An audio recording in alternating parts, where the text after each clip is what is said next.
Romeo, Romeo, wherefore art thou, Romeo? I don't know. Neil, thanks so much for coming today. Yeah, no, thank you. Mr. Dr. Neil deGrasse Tyson is, he's been on my show 6 times. And often when I come out to greet the audience before I do my show, they ask me, who's your favorite guest of all time? And I say, not just for volume, but it's Neil deGrasse Tyson. Because not only do I love what Neil knows, but I love that he loves what he doesn't know. Always interested in the next thing to learn. Oh, yeah. And always roll to whatever idiocy my character wants to throw on him. I think the only time I ever surprised you, as you told me a little while ago, was I asked you, should scientists go to Argentina or hike the Appalachian Trail? Yeah, I want people to talk about them.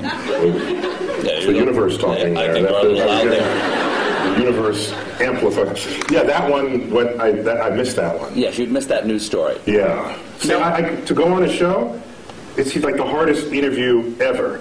I have to I'm laden with current events just to mix with my science because I don't know where he's going to come at me. And I got to be ready with 7 tennis rackets to hit it back. And I'm upset because that one news story, remember with the guy, was it South Carolina guy? Who remembers? He goes to Argentina and becomes well known for having done so. And you asked me straight out, should scientists visit Argentina more often to become better known? And it just went, you aced me on that one. You're welcome. Now, Neil, we've got a lot to talk about tonight. Yeah. A lot of subjects. Science is a big thing. But I want to start off with, this is not a bribe. I want to start off with... Plus these chairs, I feel myself sliding. No. Exactly. When he first walked in, I said, "Oh, welcome to the barn raising." I didn't realize we were speaking before the Amish tonight. Now it's going to make it tough to talk about science and technology. All right, Neil, I want to start. I want to start in a broad way. Are you tweeting now, or are you actually trying to interview me? Well, I'm just looking at photos of myself. Got a little work done. I need a little freshen up. Now, let me ask you a very basic question. Science, from scientia, Latin, meaning knowledge. I didn't take Latin, but I'll take your word for it. Is it better to know or not to know? I think... Well, my blunt answer is it's better to know. All right. But that is debatable, though. Well, I said it's my answer. Yeah. I mean, somebody else might have a different answer. For instance, Oedipus might have a different answer. Yeah, I mean, I think... Is knowledge always a good thing? I have to say yes. Why? Because it empowers you to react.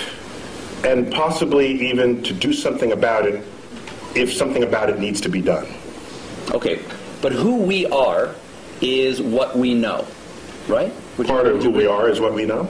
And our identity is often based on how we see the world. Yes, and our personality for sure. And if we learn something that does not jive with how we think about the world, won't we have to re-examine who we are? Yeah, it could mess you up. Yeah. Once again, I'll go back to Oedipus.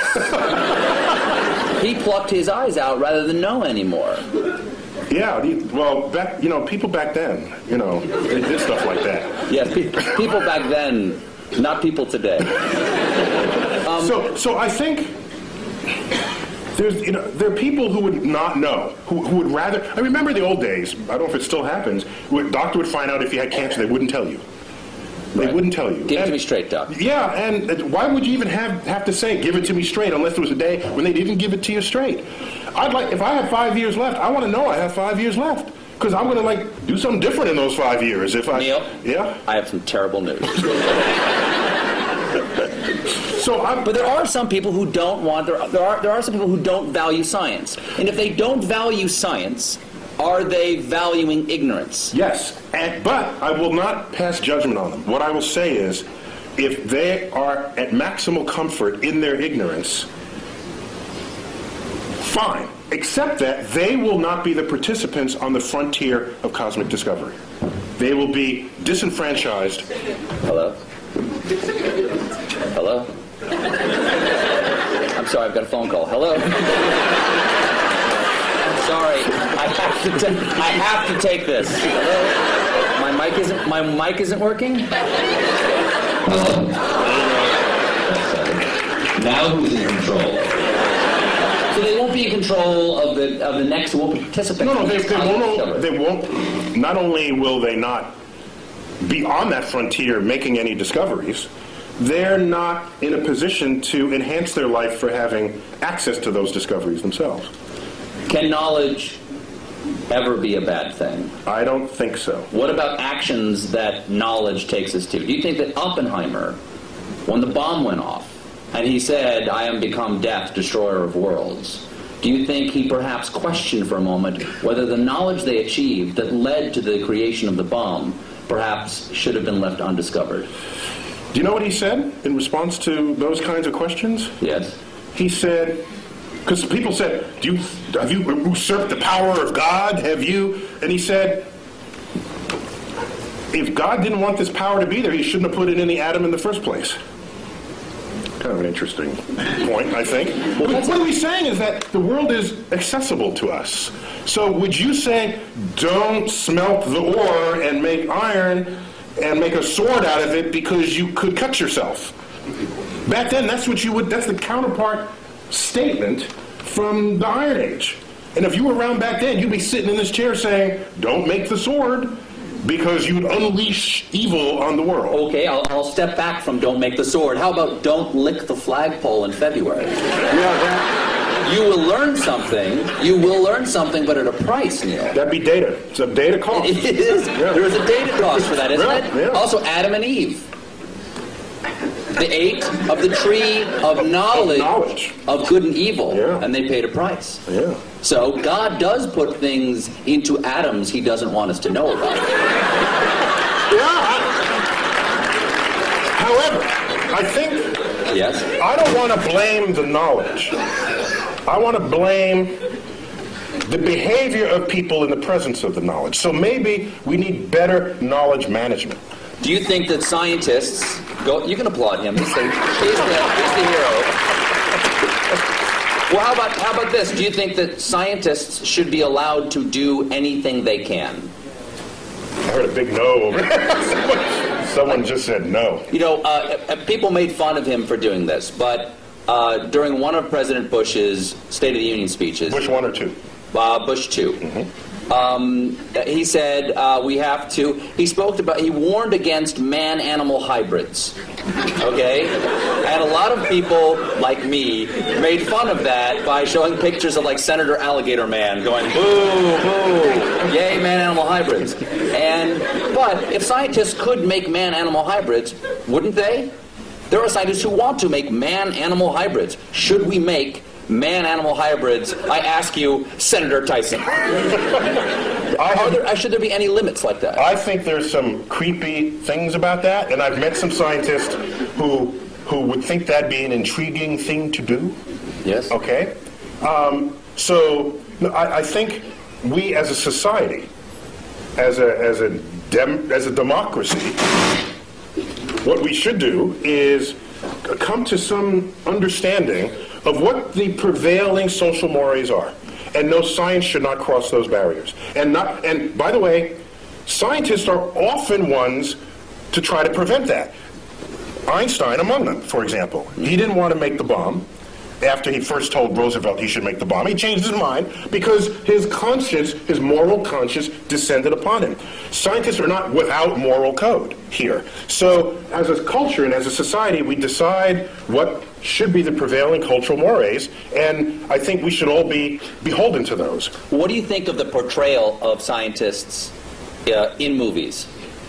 Because often, for instance, the scientists who make the Terminator, they're the bad guys. Scientists lead us to the Terminator, or they create the superbug that wipes out the world, or they enrage the monster at the bottom of the sea. When you part the curtains and at the bottom of all of that, there's a politician funding that research.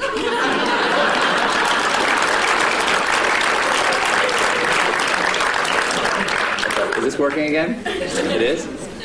No, it's not. He says yes, you say no. Yeah, we got it. We're getting bad data. We're good. That was good. That's good? You're good. Oh, yeah. You're good.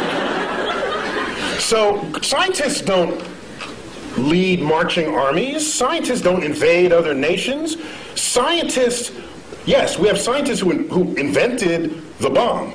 Yes, but somebody had to pay for the bomb, and that was taxpayers. That was war bonds. There was a political action that called for it. So everyone blames the scientists. We are collectively part of a society that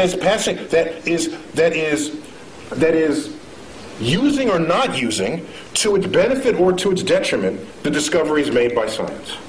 And at the end of the day, a discovery itself is not moral. It's our application of it that has to pass that test.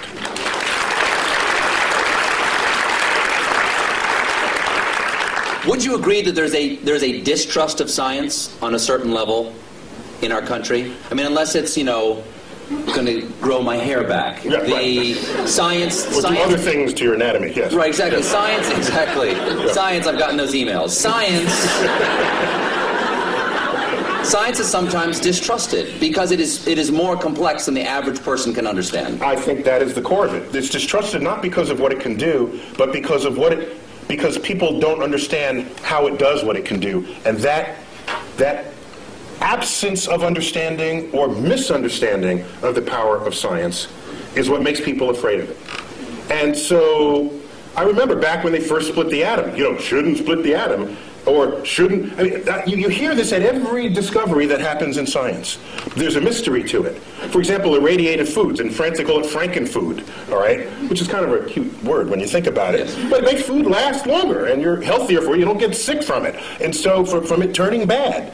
In fact, NASA does it all the time. NASA can make a slab of meat. You wouldn't necessarily put this in your refrigerator, but NASA can make a slab of meat that'll last 30 years.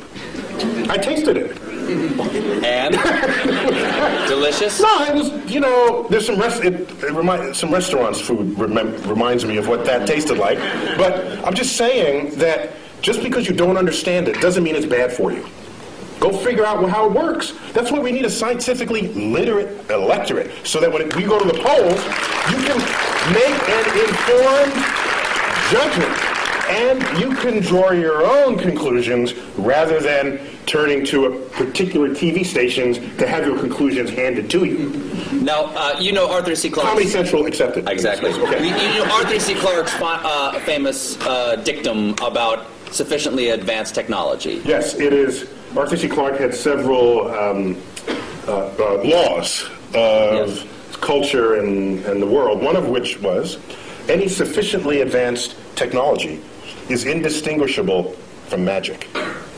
So, if something gets too complex for the average person to understand, it's magic. It's like magic. And you have powers that I don't trust, because I don't know what you're going to do with it next. Whereas if you understood how it worked, you'd say, hey, give me one of those. I mean, that's how that would work. That's how that plays out. Do you think that's where the debate over... I think that's where the debate over evolution and creation science comes, is that the complexity of evolution is so grand that it is hard to conceive of how the incremental changes come. And once something becomes so complex that I can't understand it, there's nothing between that and God saying, let it be.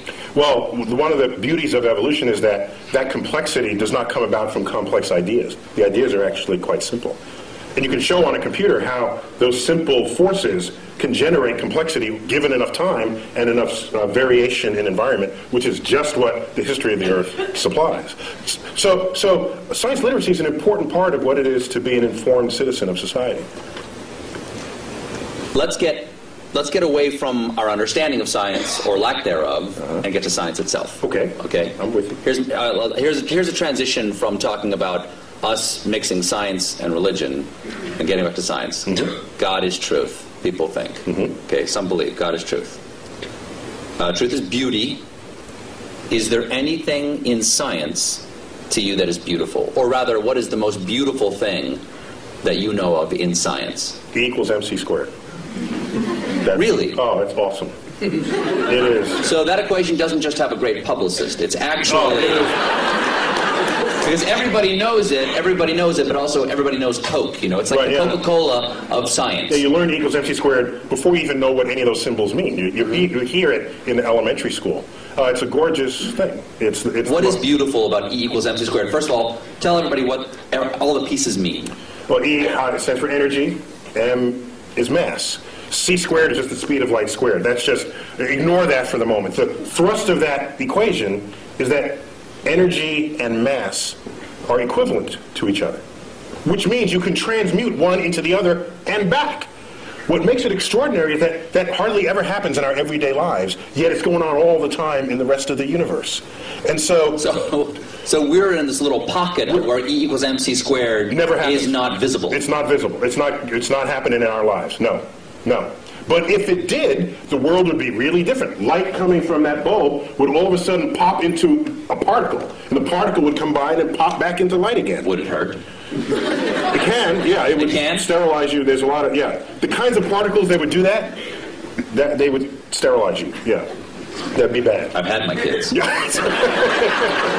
So it goes on in the center of the sun. It went on at the Big Bang. It goes on throughout the universe, wherever it's hot and heavy. But what is beautiful about it to you? It's simple. It's simple, yet it accounts for hugely complex things. And for me, that is where the beauty lies in the truth. No. If I had to give you a complex theory to understand a complex phenomenon, send me home. Because what's the point? Well, now, there's no tablet in the sky that said it had to be simple to end up being complex. It's just a remarkable fact about the universe. So why not celebrate it? The fact that pi, right? Let's say the numbers together. 3.1415926. We got a few. That's pretty good. That's a nerd fest. We got a geek thing going on over there. Not bad. The fact that you take a circle of any size, a circle the size of the universe itself, and divide it by its own radius, and you get that number, that's beautiful. I have to pause, and I get misty thinking of this. That's just another one. That the atoms and molecules in your body are traceable to the crucibles in the centers of stars that manufactured these elements over its lifespan, when unstable, on death, exploding its enriched guts across the galaxy, scattering it into gas clouds that would ultimately collapse and make a star and have the right ingredients to make planets and people. Which means we are part of this universe. As I've said many times, and goes back, not only are we in the universe is in us. That is a profound concept. And I think it's the greatest gift that astrophysics gave culture in the 20th century. There's a research paper in 1957, and I say that because one of the authors just died, like 2 days ago, Jeff Burbidge. Burbidge, Fowler, and Hoyle. One of the most famous research papers that no one ever heard of. You know why, I think? Because it had 4 authors, not just one, and it took decades to figure out, and it wasn't just somebody burning the midnight oil, so it doesn't lend itself to poetry or screenplays, because it's a collaboration, so nobody wrote about it. But we knew that we are star stuff. We knew that we are stardust at the middle of the 20th century. That connects us to the universe like no other fact. That's beautiful.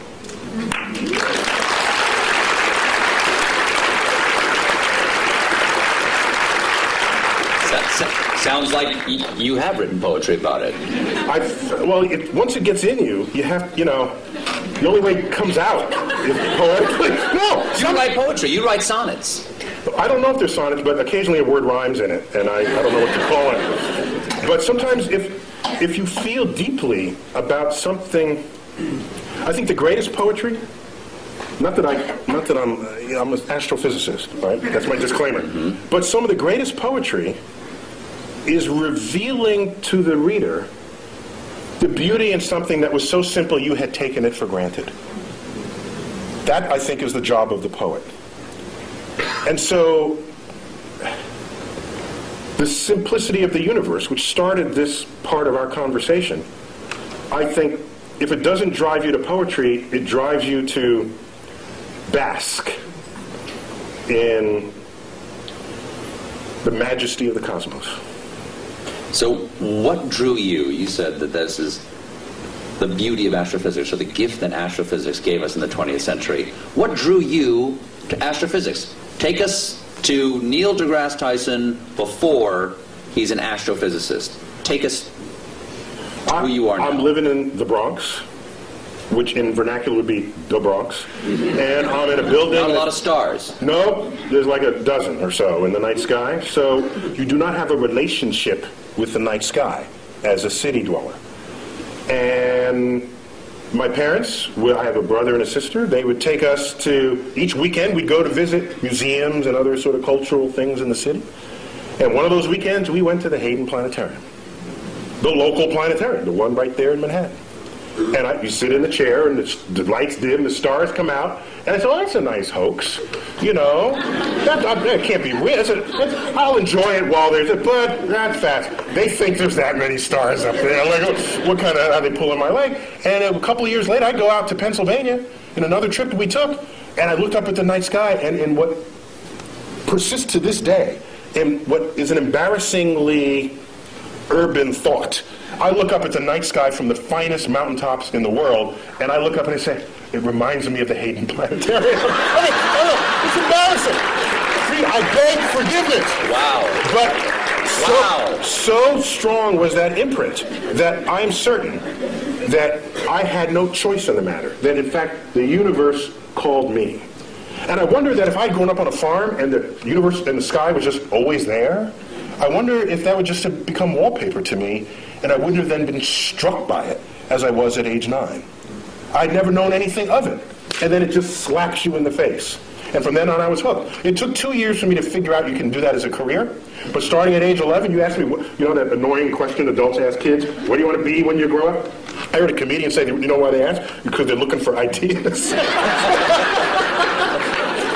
Paula Poundstone said that. If you had asked me from age 11, what do you want to be when you grow up, I would have told you flat out astrophysicist. And my whole life aligned to that. Got a telescope, got a camera, photographed it. All my science fair projects, one was getting the spectra of the sun and analyzing features in the spectra. I built the spectroscope. So I was like nerd kid, card carrying.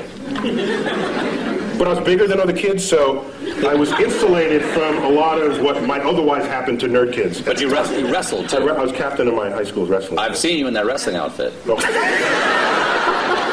You can rock a singlet. Well done. Now, singlet is what you call the one piece. They know. No, okay.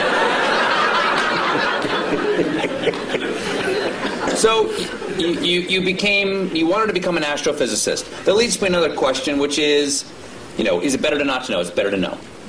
Can it be beautiful? Yes, it can be beautiful. Is science a thing, or is it a way to look at the world? Is it a verb, or is it a noun? It is both. The world is not just, is it this or that? Is it a planet or not a planet? It's sometimes you must choose. It's fuzzier than that. Sometimes. So if I have a lot of facts in my head, if I can absorb a lot of facts, am I a scientist? No, you're a fact memorizer. In fact, I'll accept that as a compliment. Our academic system rewards people who know a lot of stuff, and generally we call those people smart. But at the end of the day, who do you want? The person who could figure stuff out that they've never seen before, or the person who could rattle off a bunch of facts? At the end of the day, I want the person who could figure stuff out. And science... Say if we're trapped on an island. Exactly. The professor on Gilligan's Island? It's not a matter of how many facts he can recite. It's like, there's a coconut, and there's a thing, and you have a ham radio. That's exactly. Okay? Seawater, you stir the salt water. You hook the wires up to Gilligan's fillings, and then you listen to his ear. So it's an understanding of the relationships. While we're on it, Ginger or Marianne? Totally Ginger. Ginger. Complete. That was like, she came around the wrong time of my life. I'm telling you. It was like Ginger all the way. For sure. So it is a way. It is a way. It is. It's a way of approaching the world. It's a way not only of approaching the world, it's a way of equipping yourself to interpret what happens in front of you. I think of science, the methods and tools that enable it, as kind of like a utility belt that you walk around with, you know? And you come upon something. Are you a superhero? Yeah! In your mind, are you super science? Actually, when I was a kid, I wanted to be Mighty Mouse when I was a kid. Really? I wanted to sing opera as I went Here to sing. I am to save the day. Yeah.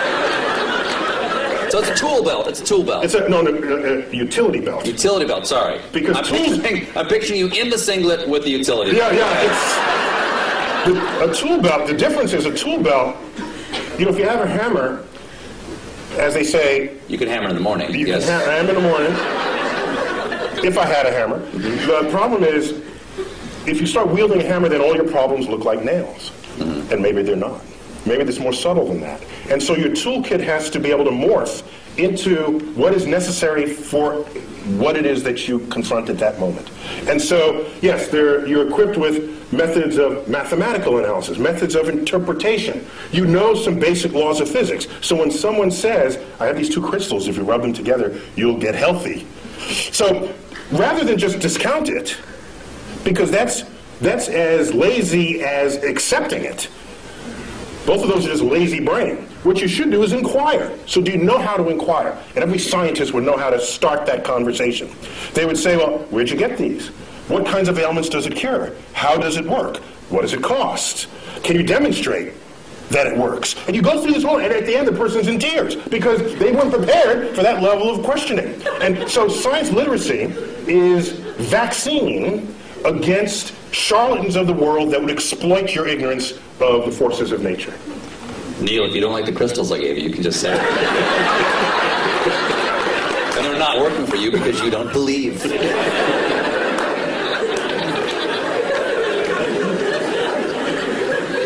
Is there any science fiction you admire or that you enjoy? Or do you see the holes in science fiction and go, I can't enjoy that? Of course he would know the effects of a neutron star. He doesn't know tidal forces? Like, do you have that problem? Got that right. He's got that right. Do you have that problem? I only have the problem if the movie is marketed for its accuracy. Number one. Number two, they got to get some basic science right. After that, I'm okay. So, for example, in the latest Star Trek movie, they had this liquid. The red matter. The red matter, thank you. Release the red matter. Release the red matter, and you drop it into the core of a planet, and it turns a planet into a black hole. I thought that's kind of cool. No, what was a little weird was... Why didn't it turn the ship into a black hole? Well, no, because they had the special apparatus that surrounded it. And the apparatus did what? It's an anti-black hole apparatus. I'm okay with that.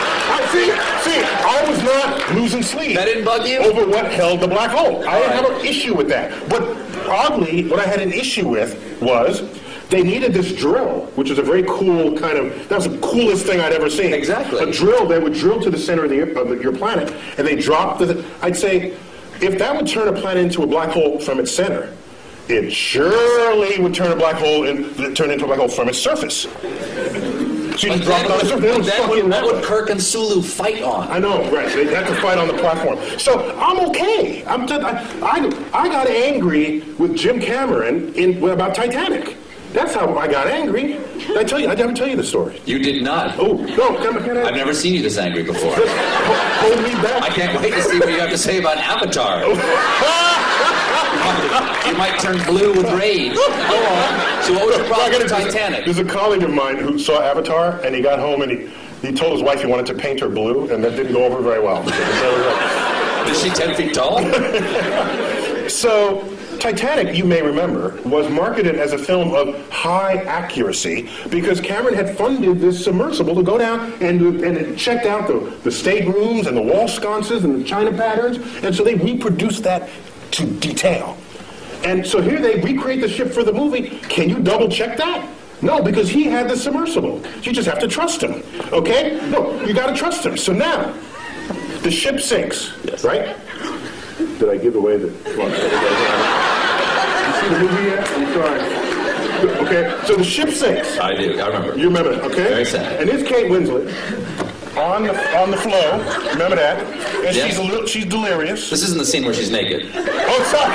Go on, She go was on, kind she's of like dressed. that for Okay, that go too. ahead. No, she's on the flow, on the whatever, the plank, and all right, she's looking up. We know the date, the time, the weather conditions, the longitude, the latitude. We know all of this about the sinking spot of the Titanic. There is only one sky she should have been looking at, and it was the wrong sky.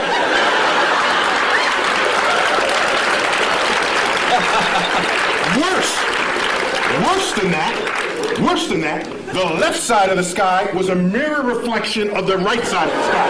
So it's not only wrong, it was lazy and So halfway through, they just might just flip it. No one will know. And so I was livid. Ooh.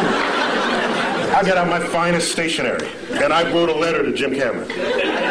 No reply. 5 years later, I bumped into him. He was on the NASA committee.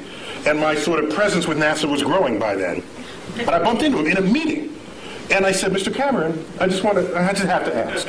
You know, the sky it's not the right, it's blood, what? And he says, well, actually that happened in post-production. So he's absolving himself of guilt. But I wanted him to grovel in front of my feet, which he did not do. Now, wait. So I was angrier after that. Later on, Wired magazine honors him for Discoverer of the Year, Explorer of the Year, and they want to hold their party at the Rose Center for Earth and Space. You come into my house and get the sky wrong. Okay? My microphone working? Or did it fall? You're loud enough, you don't need a microphone. There we go, it fell down. Can you hear me now? Mine, yes. Okay. So, he's in my house. And as a courtesy, they extended me an invitation to have dinner with a small group of them after this award ceremony. So I said, yeah. So we go to dinner. There's 6 of us at the table. The wine is pouring. So I said, Jim, I don't know if you remember, but I brought this up some time ago about the sky. And I wouldn't be so upset, except that everything else you boasted was so accurate. And we can't even check how accurate that is, but anybody can spend $50 for a planetarium sky program and look at the sky and know that you got the wrong sky. What gives? And you know what he said? He said, last I checked, worldwide, Titanic has grossed $1.3 billion. Imagine how much more it would have grossed if I gotten the sky right.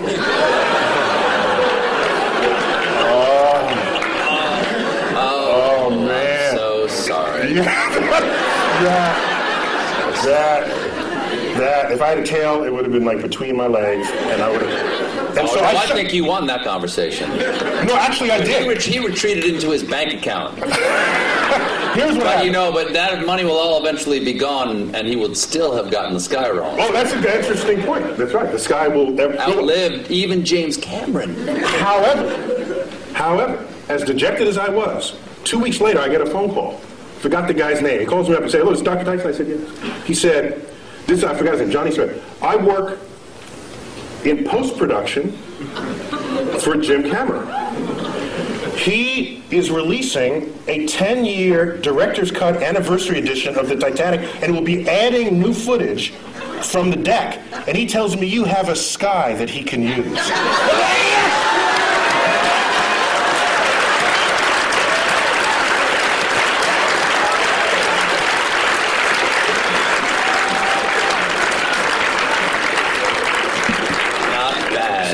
Not bad. You got your taste, right? You got a little taste. Yeah, right? It was good. Oh, no, I'm not. I'm a public servant. Yeah. I don't need pizza or anything. Me too. So if you're gonna claim it's right, then I'm gonna hold you to it. If you're not, then I'll just sit back and enjoy it. What is you know what I don't like? I don't like is the people who you go see a movie with who read the book first.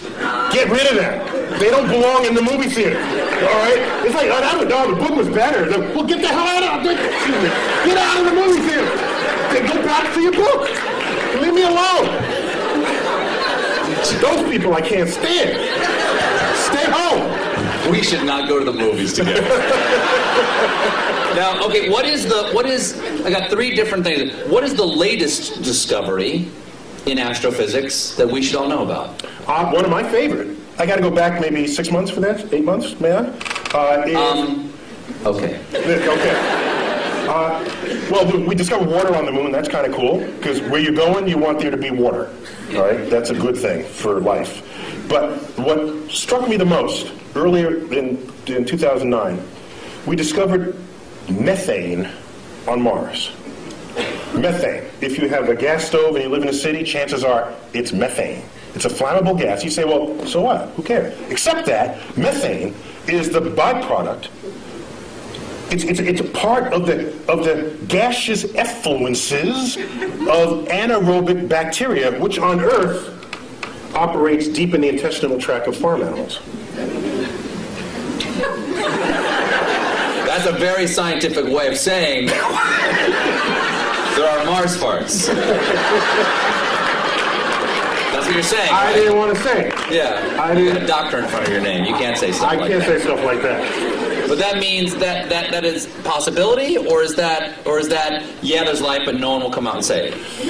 It means while you can generate methane other ways, such as sunlight. It's a combination of pressure, temperature, and energy source. You can manufacture methane. Magic. Right? So, but chemical magic, yeah. Chemical magic. But it is a natural byproduct of bacteria that thrive in the absence of oxygen. And you don't have oxygen deep in your intestinal tract, neither do any farm animals. And if you're down under and Mars doesn't have oxygen. So it's tantalizing to think that maybe there are life reservoirs in aquifers beneath the Martian soils. As I was saying before about is it better to know or not to know, there are things about our own identity that we take from the knowledge that we have, yes, we do. or the things that we don't know, the assumptions of things that are not there to be known. And instead of using the word identity, I'd say they have an impact on our ego. Yes. Because the more we learn about the universe, the smaller we get, all right? In time, in space, in size. And so if you go in... Not the way you just described it. The way you described it, you're a supernova. Well, that makes you bigger. Well, I think if you know about what's going on, then it's not mysterious and you're a participant in the unfolding cosmos. Otherwise, you are consumed by it and you fear it and you shun it. And you say, I don't want to know that I live on a speck called Earth, orbiting an undistinguished star in the corner of an ordinary galaxy in an expanding void of the cosmos. There are some happy thoughts in there, like understanding how that works, recognizing that the human brain figured that out. That's kind of cool. There's a lot we still don't know, but what we do know, I think we can sit proudly and celebrate what we know about the universe. Maybe now, not every one of us figured it. Took a few key people like Newton and Einstein, but we learned what they taught us, and each of them stands on the shoulders of giants that came before them, just as the quote goes. Let's celebrate it, not fear it. But if we found out that there was life someplace other than Earth, what do you think that would do to our identity or our ego? It may signal a change in the human condition that we cannot foresee or imagine. I think it would. Now, I think the issue would be not if we find bacterial life, which is kind of what we're looking for now. Bacterial life, there's no question about whether in our mind's eye we reign supreme over bacteria, although it can win. Bacteria, do you know in 1 linear centimeter of your lower colon lives and works more bacteria than the number of people who have ever been born in the history of the world? So in fact, we are just hosts for bacteria to lead their lives. So from the point of view of a bacteria, we're just a place to live. A dark, warm place to live. But we're a planet, and they don't believe there's bacteria in any of the other planets. That'd be an interesting sci-fi novel. So the real issue is, if we find life on another planet that's smarter than we are, that would totally mess with our ego. That'd be the last, nail in the coffin of our ego. That used to be, well, we're humans, and we're on Earth, and Earth is small, and Sun is insignificant. That'd be the last one, and I don't know how we'd be able to handle that. Do you think that there have been discoveries that have happened? For instance, I have heard discoveries that have changed our point of view about the universe that we are not aware of, that they've changed. In other words, the change has been so gradual, we don't realize we see the world differently.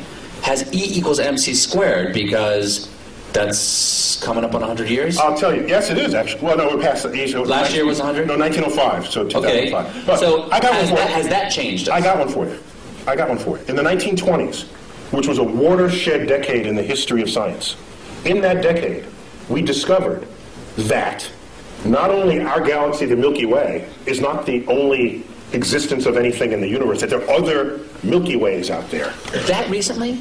1920s. Was it just the optics didn't exist for that? We needed a big enough telescope, and Edwin Hubble wielded all the glass that necessary to accomplish that back in the 1920s. He said Hubble, before the telescope, was a man and had his own telescope, the biggest of its day, and he made that discovery. That there were these spiral fuzzy things in the night sky. We thought they were just local to us. They're whole other systems of stars. 100 billion stars unto itself, outside of our system. Not only was that discovered in 1926, 1929 he discovers that the universe is expanding. Which means it may have had a back then, it may have had a beginning.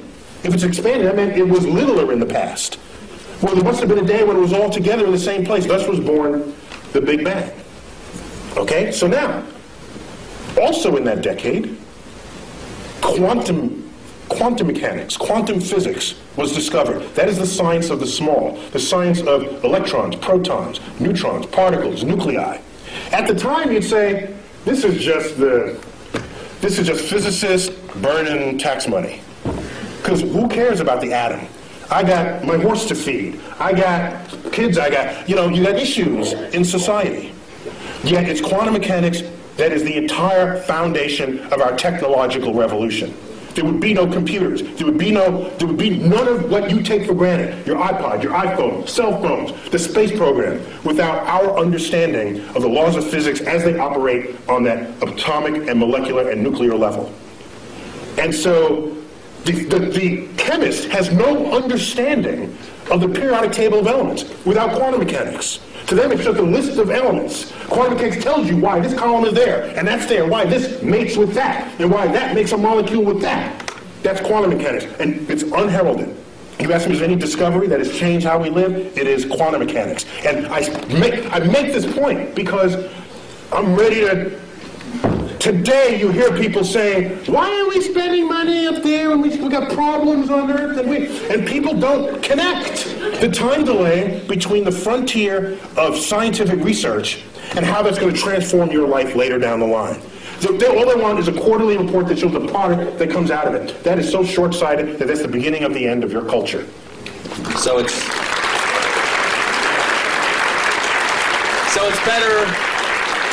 better to know. That's a really long answer to my first question. My second question is, let's take some questions. Do we have time to do that? Q&A. You better wave. You better hit me in the head with a rubber band. Okay. Very quickly before we get to questions here. How many can I ask? Ask one. Do we have microphones, or are we going around the room? We can repeat the question if there aren't enough microphones to go around. Let's start right here with just one, please, sir. Is there a brown dwarf star approaching? Is there a brown dwarf star approaching? Okay, dare I suggest that I think I know much more deeply about what's behind that question. He's asking about Planet X. Do share. That would swing by Earth in the year 2012 and tip us on our axis and have it be the end of civilization as we know it. Is that right, sir? Oh, I heard about that. Yeah. I'm digging a subterranean chamber. Yeah. Me and my kids are going to be fine. Yeah, go on. When's it get here? It doesn't exist. Moving on. Next question. Yes. No, there is no Planet X. All gravity, all principal sources of gravity in the solar system are present and accounted for. Anything we discover now are tiny and insignificant, like Pluto's relatives. Yes. Yes. Can you say about Apophis? Apophis. An asteroid the size of the Rose Bowl. Discovered December 2004. Headed towards Earth. It's not alone among asteroids headed towards Earth, except that this one is headed, there's a whole set of asteroids that cross Earth's orbit. That alone is not a problem. You cross the street all the time, but at different times the trucks drive by, okay? So the issue is, are you crossing the street when the truck is driving there at the same moment? That simultaneity is what matters. Apophis, when you ran the calculations, showed that there was a chance of it hitting us in the year 2036, with a close approach in the year 2029 on April 13th. A Friday, by the way. But here's what's significant about that. We've had close approaches before, but none this close. This is the size of the Rose Bowl, and on April 13th, 2029, it'll come close enough to Earth to dip below our orbiting communication satellites. Do you think 2.5% is a big number for that asteroid to come to Earth? No, right now the best estimates are several in a million that it will hit us in 2036. And if it does, it will likely hit the Pacific Ocean, plunge into a depth of 3 miles, explode, cavitate the ocean, send waves of tsunamis. The first one from the impact. The second one, because the water splashes back into the cavity, goes high into the air, drops back down, and sends another pulse. This will go on about 40 times. There'll be multiple tsunamis. I was just on the Santa Monica beach 2 nights ago, because Santa Monica is the first city to get hit, because it's the beeline right up from Santa Monica, 600 kilometers into the Pacific. 5-story tall tsunami would take out the entire west coast of the United States. But nobody has to die, because we know this well in advance. But I think 2 people will die. The stupid surfer who wants to surf that tsunami, we know people like this, right? You see them. And you know who else, of course? The weatherman who wants to bring the camera guy closer. Can you see the waves hitting the shore? Okay, take him out too. We don't need either one of them, and then we'll get on with it. That would make a great James Cameron movie. Yes. Tonight there's a wolf moon. Can you explain what that means? What's a wolf moon? Okay, each full moon of the year has a name, and there are regional variations among those names. And the wolf moon, it's when it's snowy and the wolves howl. You can see the wolf in the light of the moon because the landscape is white, and the wolves don't turn white, so you can see them against this. And so depending on if you live in a region where there are wolves, that would be what you would call it. Other full moon names you've heard of, the harvest moon is one of them. The honeymoon is one. That's the moon that's in June, the honeymoon, because that moon actually never gets very high in the sky. And it's amber the entire time. It takes on the color of honey. And so it's called the honeymoon, and you get married in June. And that's where you get the name honeymoon for that. Yeah. Anyone over here? No? Yes, sir. I think, in astronomy, probably dark energy was sort of a real game changer about 10 years ago, the discovery that the expansion of the universe is speeding up. If there's a game changer in the next 20 years, what is it? The question is, dark energy, he said 10 years ago was like a game changer. Can I foresee any game changers on the horizon? Well, it turns out dark energy was not as much of a game changer as you might think, because we already had a slot for it in Einstein's equations. We already had a placeholder. No one had ever measured it before, so we just assumed it was 0 and got on with life. The moment it was discovered, we said, hey, now we can stick it in the equation. It's like, whoa! Its presence in the equation shows that there's this pressure operating against the action of gravity, making the universe accelerate in its expansion. And that's extraordinary, because it means the day will come when these galaxies that Hubble discovered will move away from us with such speed that they will disappear beyond our horizon, and the total known universe at that time will only be the Milky Way, restoring the state of mind of our universe that existed before 1920. That's a spooky time. We would have to hand down the annals of cosmology from previous centuries to hear about the galaxies that were once in the night sky. So game changers going forward. If we discover the dark matter particle, that'd be kind of cool. If dark energy and dark matter, because we don't know what's causing either one of them, but we measure them. So they are real in their action on the universe. We just don't know what it is. Okay? As distinct from the ether 100 years ago, we never measured it. We just assumed it was there. There was no data. It was just dark matter, dark energy. We can call it Fred and Wilma. Don't think it's matter or energy. We don't know what it is. Don't let the name fool you. I'll henceforth call it Fred and Wilma. Okay? So with Fred and Wilma, these two things, it may be a game changer. Once we figure out what it is, it's a new particle that then we can exploit to our benefit in the same way our understanding of quantum physics enabled us to exploit the behavior of atoms and nuclei to our benefit. So a new kind of physics would transform how we live. Yes. That's one way I think about it. Is Pluto going to be excised, so not just because you send it out, but because the ice will expire quickly? Will Pluto not only be humiliated by Neil deGrasse Tyson? You may not That's know not this. the word she said. She didn't use that word. Excised from the family of planets. Neil was on the group that gave the recommendation that Pluto be demoted, correct? We thought differently about Pluto's identity than Pluto did, and other supporters of it. We just grouped it with other icy bodies in the outer solar system that, at the time, were being discovered. Don't shoot the messenger. Pluto was alone for 65 years, and so you can't have a category of one.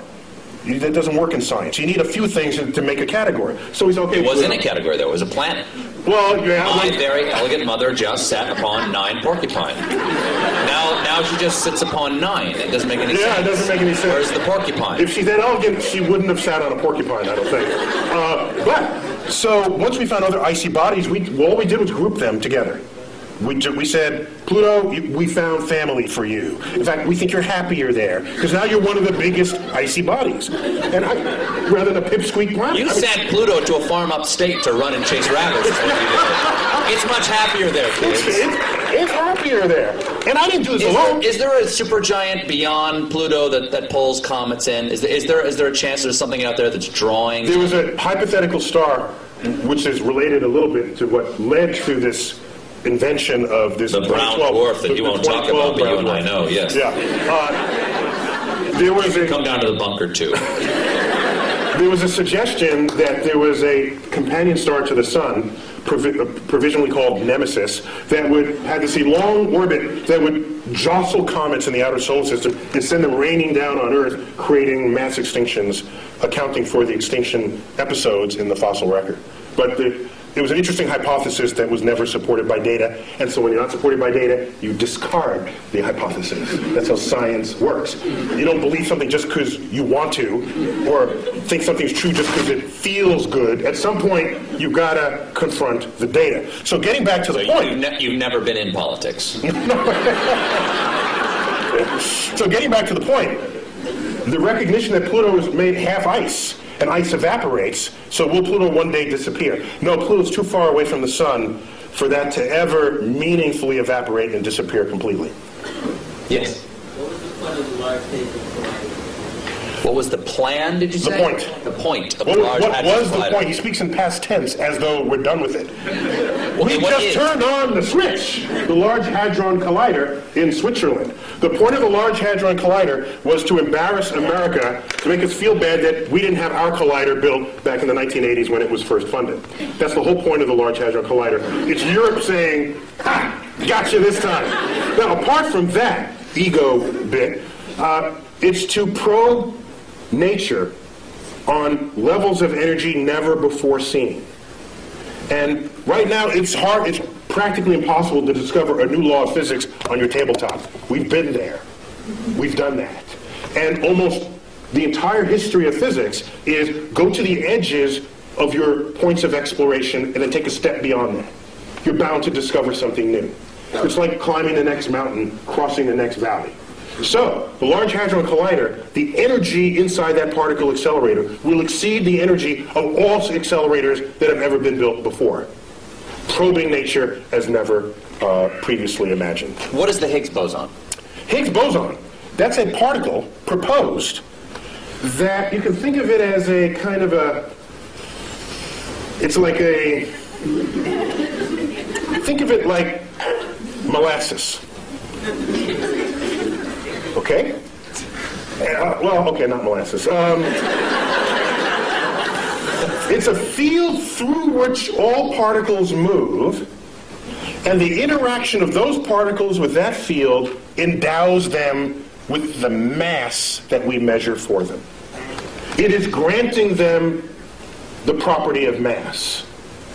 We have yet to find this particle, but if we do... So mass is not explained presently. That's correct. If we just measure... We don't know why we get fat. we don't know why something has mass right now. That's correct. And so now let me ask you something. If you build, let's say you build an equation this way. You've got an equation over here, you built it, and it's a house, okay? And you've got another equation over here that works. It's another house. But in your mind, you think, these two houses are actually probably should be one house. You invent something that fits into the shape between the two houses, right? Yes. Like you've got a shape between the two houses. It goes, okay, there's something in the universe that is the shape of the space between these two houses. Yes. Does that necessarily mean that thing is there? The history has shown that almost every time we propose something that connects one house to another, if those two houses themselves work, there's something in between them connecting the two. For example, in 1930s, we had this experiment with the 1930s. Quantum physics is in place. We start probing the atom. We find out there's an atomic reaction, a nuclear reaction, where there's some missing energy. We account for all that, and there's something missing. We say this much in here, and then it's missing here. And we swear we accounted for everything. Fermi comes up, a famous physicist, said, I bet there's a particle that came out of that reaction that escaped with the energy before you had a chance to measure it. E equals mc squared. Well, that would have endowed that particle with its energy to do so, the mass to do so. And even mc squared is in every one of these, it's all over the place. It's written with E equals mc squared. The point is, he hypothesized the particle, gave it the properties that it would have to account for what was seen. That's your conduit between the two houses. Then he says it's got to have this much energy, and it's got to be pretty hard to detect because we surrounded this in lead, and it just went straight through the lead. So I'm going to propose a particle that's hard to detect. And it's got to be little, because there's not that much mass, and it has no charge, so it's neutral. So he called them neutrinos, little neutral ones. He hypothesized. He said, let's look for them. 20 years later, they were found, neutrinos. And now we kept them coming out of these reactions. He built the porch, the walkway between the two houses. Practically every time you have two working understandings of the world, and they have to coexist in the same universe, there's something that's going to connect them. It's like electricity and magnetism, previously discovered as separate things, until Faraday and Maxwell said, hey, wait a minute, this works and that works, and they kind of smell like each other a little. Maybe they're the same thing. So a whole theory came out to put the two together, and it is the theory of electromagnetism. You know this word. You just take it as a single word, but those used to be separate concepts. So we're going good with this. We're on a roll here. So why not continue? That's right there. Do parallel universes exist? Do parallel universes exist? We don't know. The parallel universes are losing favor to the multiverse.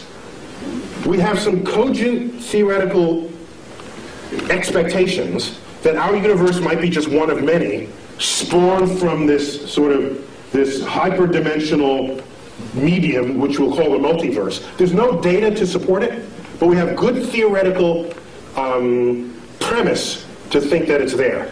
And we have philosophical precedent. We used to think Earth was special and unique. It wasn't. We got 8 planets. We thought the sun was special. It's one of 100 billion suns. Thought the galaxy was special. No, it's 100 billion galaxies. We have one universe. Or do we? The track record said, why should there only be one? Be open to the possibility that you don't live in the majority-looking universe that's out there.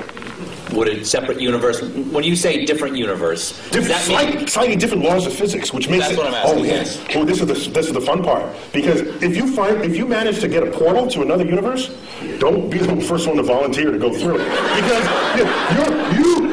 your atoms are working in this universe. If the slightly different law of physics, you could implode, explode, come out with 3 heads. Who knows?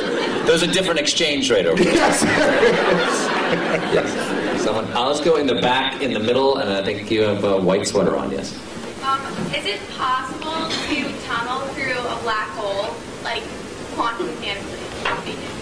Can a black hole be used to travel? How about that? Can we say that? No, it's a little different. Like, Steve, get with it. Tunnel through a black hole. yes. As if it creates a tunnel in space or time. Quantum mechanically is what she Quantum mechanically, can you tunnel through a black hole? I'm not going to try to interpret this one. Well, I have to ask, did you want to land someplace else when you're done, or are you content with being dead when it's over? I need to know before I answer. I guess it's okay if I die. It's okay if you die. For science. For science. Stephen Hawking showed just recently that, and for me this was kind of spooky amazing, that black holes remember everything that they have ever eaten. Which means it's not a tunnel to anywhere. Everything that it ate is sitting there at the singularity at its center. Now the spooky part, that's not the spooky part. The spooky part is, Stephen Hawking showed 40 years ago that black holes can actually evaporate. The matter that's within a black hole can rise up out of the gravitational field that surrounds it and spontaneously birth a pair of particles. That's just E equals mc squared doing its thing. E equals mc squared. The gravity field has high energy density. Out of that pops particles, and those particles escape, taking matter away from the black hole, from the gravity field of the black hole. Doesn't that fly in the face of how we think of a black hole? In a black hole, gone forever, because nothing escapes, because nothing can surpass the energy needed to go faster than the speed of light. Except quantum mechanics. This quantum physics from the 1920s gets you out of that problem. That's a classical understanding of black holes. You layer quantum mechanics on it, weird stuff happens. Completely legitimately weird stuff happens. So you birth these particles outside the thing. Now here's what happens. I dump you... That sounds like that. I'm not interrupting. That sounds like a science is making magical exceptions for itself. Quantum physics is kind of magic, because none of it issues forth from your common sense. Particles pop in and out of existence. One time it's a wave, the next time it's a particle, and it interacts with itself. And you measure it here, but it shows up there. If we were forged in that world, then all that would be common sense. N equals mc squared would be a daily phenomenon. You wouldn't need Einstein to figure it out. He'd be learning it in elementary school. But that is a foreign universe to us. And so what goes on there, you are prone to say, that doesn't make sense. You know something? It's of no obligation to make sense to you, because your senses didn't come out of that universe. Out of that universe of tiny particles. We don't live there. If you let something go and it drops, you say that makes sense. If you let something go and it goes up, you say that doesn't make sense. In quantum world, that happens all the time. It would make sense in the quantum world. So I submit to you that if I take your body and dump it into a black hole, what Stephen Hawking showed is that all the particles that went into the black hole, let's say it's Stephen Colbert black hole, okay? No other contaminating bodies but your atoms in the center of this black hole. And I wait around, and out here, in the gravity field, particles pop into existence. And I make a check, how many protons, how many neutrons, how many electrons, how many neutrinos. By the time this black hole is evaporated, it would have been every single particle that you were having fallen in the first place. Extracted out of the energy field of the black hole. So it remembers who you were even out in the gravitational field. That's spooky to me. Is the black hole now gone? Gone. Gone. Just it pops out of existence. Evaporated. It takes, by the way, it takes several trillion years for that, so don't wait around for it. It's that young man right there. How do you figure all this out? Okay. How do you figure all this out? It's an excellent question. Yeah, it's a good one. Isaac Newton did it all by himself. He was like really, really, really smart. A quick Isaac Newton story. He discovered laws of motion, laws of gravity. Just shows that planets don't orbit in circles, as Copernicus had thought, but in slightly flattened circles we call ellipses. And so a friend of his said, hey, Ike, why? That may be called, I don't know what it's called. Why that shape and not some other shape? He couldn't answer that question. I'll get back to you. goes home for 2 months, comes back. Here's why it's that shape. They're conic sections that cuts through the thing. They said, well, how did you figure that out? He said, well, I had to invent integral and differential calculus to figure it out. So some people invent their own tools and methods to discover the world. Most people learn the tools from someone else and then apply them to make incremental changes. Some people make huge changes, like Isaac Newton and Einstein and others. Isaac Newton once said, if I can see farther than others, it's because I've stood on the shoulders of giants who have come before me.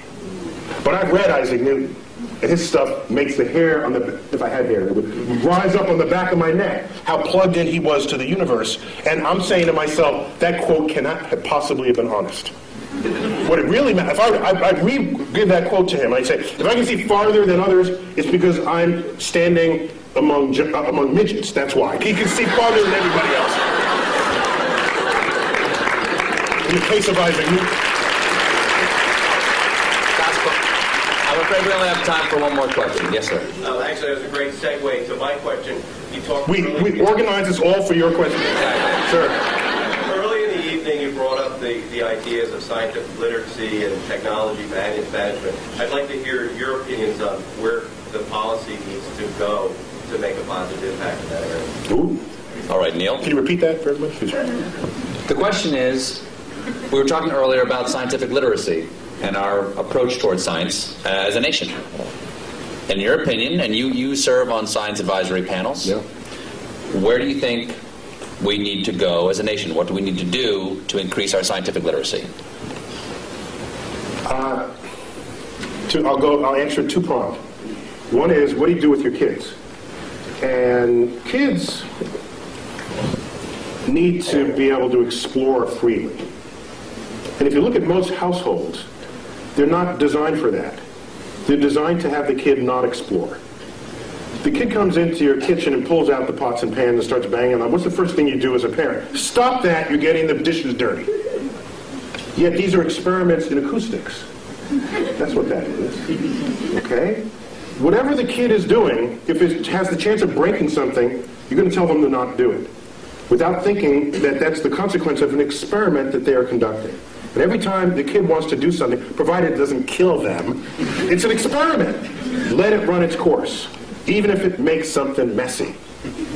You agreed to have a kid in the first place? Fine, clean up after them. And when they open up...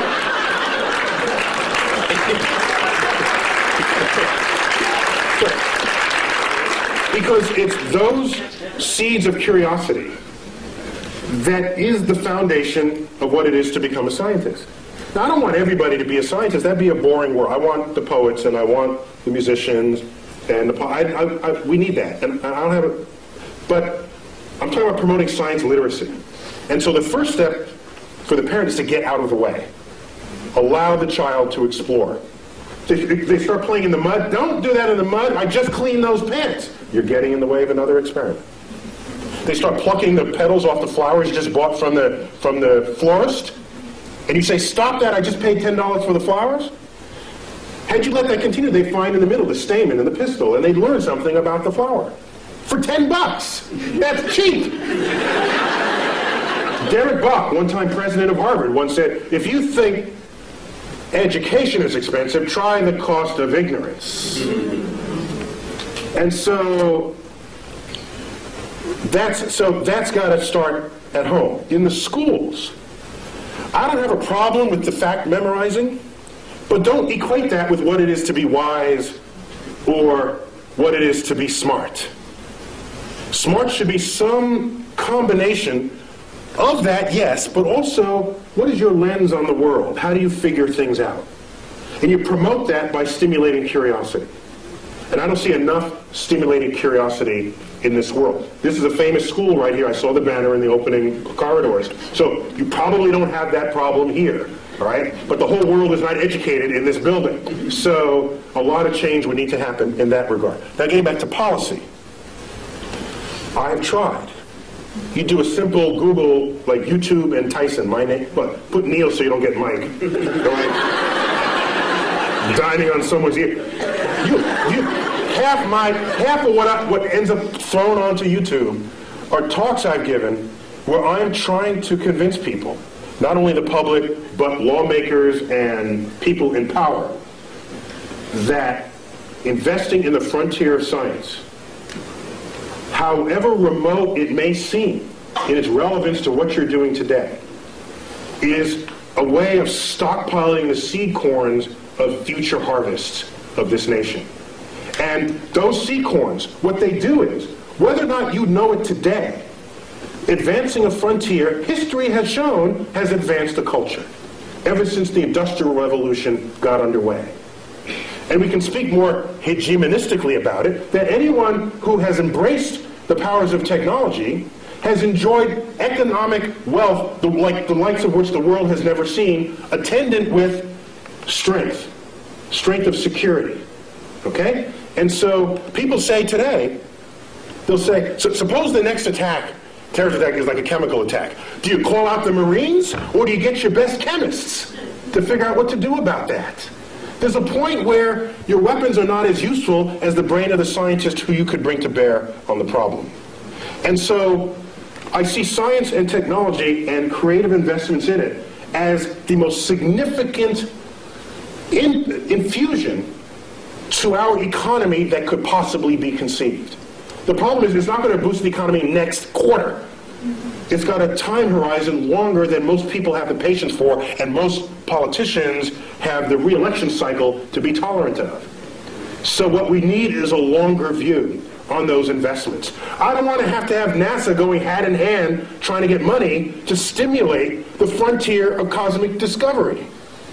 And that frontier now involves biologists in the search for life, chemists in understanding the soils of Mars, aerospace engineers. You know what I don't want to do? I don't want to stand in front of 8th graders and say, who wants to be an aerospace engineer so that you can design an airplane that's 15% more fuel efficient than the one your father flew? That's not going to get them. But if I say, who wants to be an engineer and design the airfoil that'll fly in the rarefied atmosphere of Mars, I'm going to get the best students in the class, and you know it. Because that's an exciting project for smart people to work on, motivated people to work on. And when you have them, they invent stuff. They discover things. They transform the culture in which we live on a time horizon that is not easy to just tell someone in a one-sentence soundbite. And what I want is a level of science and cultural literacy that will allow the public to be able to think beyond the election cycle, to think for themselves and say, this is a good investment. How many times have you heard people say, if you're not among us here, why are we spending money up there when we have the problems down here? Have you ever asked how much money we're spending up there? Ask that question. You know what the answer is? I've asked people, how much money do you think we're spending? Here's your tax dollar. How much do you think? 10%? 15%? Those are the kinds of answers I get. You know how much is getting spent? The rovers, the space station, the space shuttles, all the launch vehicles, all the NASA centers is 6/10 of 1 penny on your tax dollar. 6/10 of 1 penny pays for it all. And you're telling me, why are we spending money there and down here? If you need that money to solve these problems, you got some other problems going on, okay? That's a whole other problem with society. So, I'm sorry, I'm getting off. So my point is, I think the greatest need is to be able to have the foresight necessary to make investments on the frontier of science, even if at the time you make those investments, you cannot figure out how that might make you rich tomorrow. Michael Faraday, in the 1840s, was the first one to pass a wire through a magnetic field. And it made a little meter tick it moved a meter. He hooked up to it. Now this guy, you do this and this happens. That's kind of cool. If you're nerdy, to a nerd, that's a cool thing, right? You do this and this happens. And so what was happening is, it induced a current through the wire. He showed his colleagues. It looked like just kind of a curiosity, a toy. Showed it to Parliament. They say, why, is this what we're funding? We're funding this toy? And this may be apocryphal, but it is said of Faraday, in response to this inquiry, said this, because they asked, well, what value is this to the British Empire and to the king? He said, I don't know what value it is today, but I know one day you're going to tax it. And in fact, that is the foundation of how all electricity is made today. And it would take another 60 years before electricity would come to homes. But who could have known it at the time? I don't want to be left behind. I will not leave you behind. Last thing I'll say. Yes. Last thing I'll say. The biggest news story last year to me was not the methane flatulence. No. The biggest news story happened December 22nd, something like that. I forgot what day. A press release comes out. Russia says they want to send a mission to deflect Apophis, the killer asteroid. Oh, yeah. By the way, I said if that hits, it's going to hit the Pacific, which affects us. Okay? Russia says we're going to launch a mission. We're going to start designing it now, and we're going to fund it. Oh, by the way, the United States is welcome to join us. And people say, that's nice, a little international thing. And I'm saying, wait a minute. Something's wrong here. Aren't we the ones who are supposed to be starting missions and then invite other people to join us? Isn't that how it's been? So that was a sign, one of many, that our significance and meaning on the world stage is fading. And it's fading fast. And it's not a cliff, it's just a fade. And the day will come where the rest of the world just makes their own decisions about the future of their own space exploration and technologies. And we're sitting back saying, hi fellas, can we join along? Neil, we already proved we can deflect asteroids in the movie Armageddon. Yes. So there's our fantasy. We don't do it in real, we do it on the silver screen, and we're happy about that. Maybe we got to fix that disconnect. Last question. Why is there something instead of nothing? 10 words or less.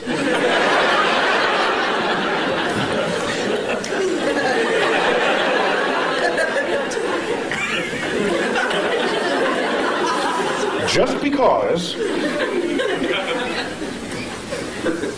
So I got to do this in haiku then. Okay.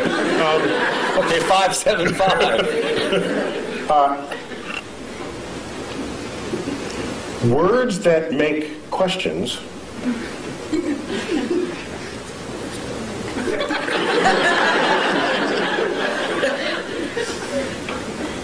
may not be questions at all. I am well rebuked. Neil deGrasse Tyson,